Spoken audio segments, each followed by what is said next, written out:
સ્થાનિક સ્વરાજની ચૂંટણીનો જંગ છે એ જામી ગયો છે અને એમાં ભારતીય જનતા પાર્ટીમાં તો ખાસ રસાકસીવાળો માહોલ જોવા મળી રહ્યો છે। ચર્ચા શરૂ થઈ ગઈ છે કે જયેશ રાદડિયાના ગઢમાં જ હવે કાબડું પડી રહ્યું છે અને અલગ જ ઘટનાક્રમ છે એ પણ સર્જાઈ ચૂક્યું છે। શું છે એ ઘટનાક્રમ તેની આ રિપોર્ટમાં વાત કરવાના છીએ અને એની સાથે સાથે જેતપુરની સાથે સાથે કુતિયાણા બેઠકની પણ આપણે વાત કરવાના છીએ, કારણ કે ત્યાં પણ જામ્યો છે ખૂબ જ ખરાખરીનો જંગ। એટલે આ બંને બેઠક છે અત્યારે ચર્ચાનો વિષય છે। ક્યાં વોર્ડમાં શું ચાલી રહ્યું છે, ટક્કર કોના સાથે છે અને શું આખું રંધાઈ રહ્યું છે, જાણીએ વિગતવાર આ રિપોર્ટમાં। નમસ્કાર, આપ જોઈ રહ્યા છો ગુજરાત તક અને આપની સાથે હું છું સૌમ્યા। સ્થાનિક સ્વરાજની ચૂંટણીમાં જેતપુર પાલિકાની ચૂંટણીમાં ભાજપમાં ભડકો જોવા મળ્યો હતો। જેતપુર પાલિકામાં 11 વોર્ડમાં 44 બેઠકો માટે ચૂંટણી યોજાવાની છે, પરંતુ પૂર્વ પ્રમુખ સુરેશભાઈ સખરેલિયાનું મેન્ડેટ ન આવતા 42 ઉમેદવારો પોતાના ફોર્મ પરત ખેંચવા સમર્થન જાહેર કર્યું। ગુજરાતમાં આગામી સમયમાં સ્થાનિક સ્વરાજની અને નગરપાલિકાની ચૂંટણીઓ યોજાવા જઈ રહી છે। આ ચૂંટણીને લઈને ભાજપ, કોંગ્રેસ અને આમ આદમી પાર્ટીએ તૈયારી ચાલુ કરી છે।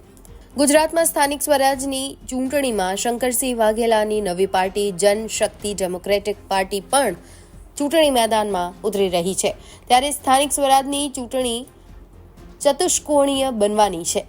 સ્થાનિક સ્વરાજની ચૂંટણીમાં ફોર્મ ભરવાની પ્રક્રિયા પૂર્ણ થઈ ગઈ છે। જેતપુર પાલિકામાં ડખો જોવા મળી રહ્યો છે। ભાજપે 42 ઉમેદવારોને મેન્ડેટ આપ્યા, પરંતુ 2 ઉમેદવારોને મેન્ડેટ આપવાનું બાકી હોવાથી 42 ઉમેદવારો પોતાના ફોર્મ પરત ખેંચવા લાગ્યા। ત્યારે એકવાર ફરી ચર્ચા શરૂ થઈ છે કે જયેશ રાદડિયાના ગઢમાં ભૂકંપ સર્જાઈ ગયો છે।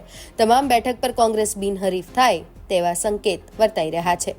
જેતપુર પાલિકાની ચૂંટણીમાં રાજકારણ ગરમાઈ ગયું છે અને પૂર્વ પ્રમુખને મનાવવા માટે જયેશ રાદડિયાએ પ્રયાસો પણ શરૂ કરી દીધા છે। સ્થાનિક સ્વરાજની ચૂંટણીમાં જેતપુર પાલિકાની ચૂંટણીમાં ભાજપમાં ભડકો જોવા મળી રહ્યો છે। જેતપુર પાલિકામાં 11 વોર્ડમાં 44 બેઠકો માટે ચૂંટણી યોજાઈ રહી છે, પરંતુ પૂર્વ પ્રમુખ સુરેશભાઈ સખરેલિયાનું મેન્ડેટ ન આવતા 42 ઉમેદવારોએ પોતાના ફોર્મ પરત ખેંચવા સમર્થન જાહેર કર્યું। મેન્ડેટ આવેલા તમામ 42 ભાજપના ઉમેદવારોએ પૂર્વ પ્રમુખ સખરેલિયાને સમર્થન જાહેર કર્યું। આ સાથે જ સખરેલિયા હવે નવી રણનીતિ નક્કી કરશે।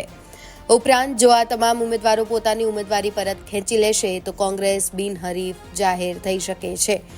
એટલે જયેશ રાદડિયાના ગઢમાં જ ગાબડું પડ્યું હોય એવું લાગી રહ્યું છે। જ્યારે બીજી બાજુ કુતિયાણામાં પણ હાઈ વોલ્ટેજ ડ્રામા જોવા મળી રહ્યો છે। સ્થાનિક સ્વરાજની ચૂંટણીને લઈને કુતિયાણામાં રાજકારણમાં ભારે ગરમાહટ જોવા મળી રહી છે।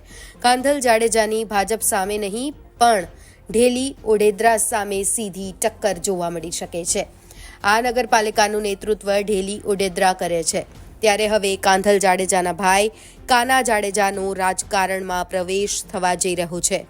કુતિયાણા નગરપાલિકામાં કાંધલ જાડેજાએ સમાજવાદી પાર્ટીને મેદાને ઉતારી છે। આ પાલિકા ઉપર કાના જાડેજા સહિત 24 ઉમેદવારોએ ઉમેદવારી નોંધાવી છે। કુલ 6 વોર્ડમાં 12 મહિલા 12 પુરુષોએ ઉમેદવારી નોંધાવી છે અત્યાર સુધી। સાથે જ કાંધલ જાડેજાના નાના ભાઈ કાના જાડેજાનો રાજકારણમાં વિધિવત પ્રવેશ થયો।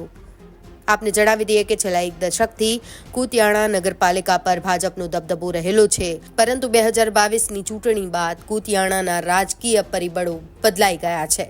આ રિપોર્ટમાં બસ આટલું જ। ગુજરાતના તમામ મહત્વના સમાચાર જોવા માટે અને જાણવા માટે આપ જોડાયેલા રહો ગુજરાત તક સાથે। નમસ્કાર।